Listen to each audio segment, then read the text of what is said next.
Nandakumar sir, இப்போ வந்து இந்த முதல் தலைமுறை வாக்காளர்கள் மற்றும் இந்த புதிய வாக்காளர்கள் ஒரு பெரும் எண்ணிக்கையில் தமிழக வெற்றிக் கழகத்திற்கு வாக்களித்திருக்கிறார்கள் என்பது நம்ம கோடங்கி ஆபரகம் அலுவலகத்திலிருந்து கிளாம்பாக்கம் பேருந்து நிலையம் வரை அந்த பேச்சு வந்து இருக்குது. அதில் வந்து மறுக்க முடியாது. அது எந்த அளவுக்கு உண்மைங்கிறது 4ஆம் தேதி வந்து தெரிய வரும்.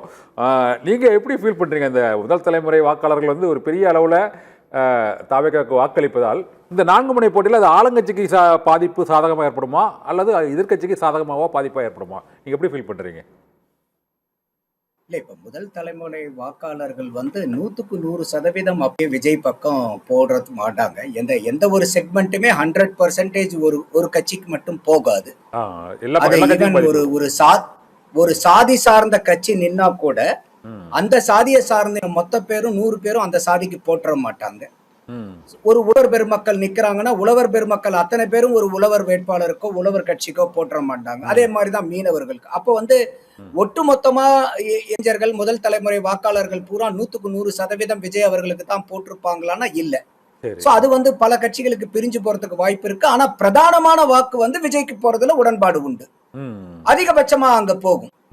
அதுல வந்து மாற்று கருத்து இல்ல. சோ அப்ப இவர் எந்த வாக்க வந்து இப்ப ஏன்னா இன்னைக்கு வந்து 29 வயசுக்குள்ளார அவர் ஸ்பாயிலரா அவர் வின்னரா இருப்பாரா சார்? நீங்க எப்படி ஃபீல் பண்றீங்க? சில இடங்கள்லயாவது அந்த வின்னர் இது வந்து நம்ம அதாவது இப்ப ஆபிரகாம் என்ன சொல்றாரு? அவர் பிக் ஸ்பாயிலர் தான் அப்படிங்கிறாரு. ஆனா அவர் வின்னபிலிட்டி உள்ள தொகுதிகள் இருக்கலாம் சார், கொஞ்சம் தொகுதிகள். அதை நம்ம மறுக்க முடியாதுல்ல. அது திருச்சி கிழக்காக இருக்கலாம், பெரம்பூரா இருக்கலாம், கோபிச்செட்டிப்பாளையமா இருக்கலாம், அல்லது திருச்செங்கோடாக இருக்கலாம், காரைக்குடியாக இருக்கலாம். அந்த ஒரு வின்னபிலிட்டி ஒரு 10-20 தொகுதியில் இருக்குன்னு நினைக்கிறீங்களா? என்ன காரணம் அப்படின்னு கேட்டீங்கன்னாக்கா, இது நம்ம சிஸ்டம் வந்து ஃபர்ஸ்ட் பாஸ் த வோட் பர்சன்டேஜ் பேசிஸ் கிடையாது. அப்ப நம்ம வந்து இப்ப உதாரணத்துக்கு போன தேர்தல் எடுத்துக்கீங்களேன். நாம் தமிழர் சீமான் அவர்கள் வந்து 6.68 30,42,000 வாக்கு எடுத்திருந்தார் 2021 சட்டமன்ற தேர்தல்ல. ஆனா அவர் எந்த விதமான எம்எல்ஏ சீட்டு ஜெயிக்கல. ஆனா 83 சீட்ல வந்து வெற்றி வேட்பாளர்களை நிர்ணயித்தது நாம் தமிழர் கட்சி வாங்கின வாக்கு சதவீதம். அந்த 83 தொகுதியில 57 தொகுதி திமுகவுக்கு சாதகமாகவும் 26 தொகுதி அதிமுகவுக்கு சாதகமாகவும் நாம் தமிழர் கட்சி வாங்கின வாக்கு சதவீதம் வெற்றியர் நிர்ணயிச்சது.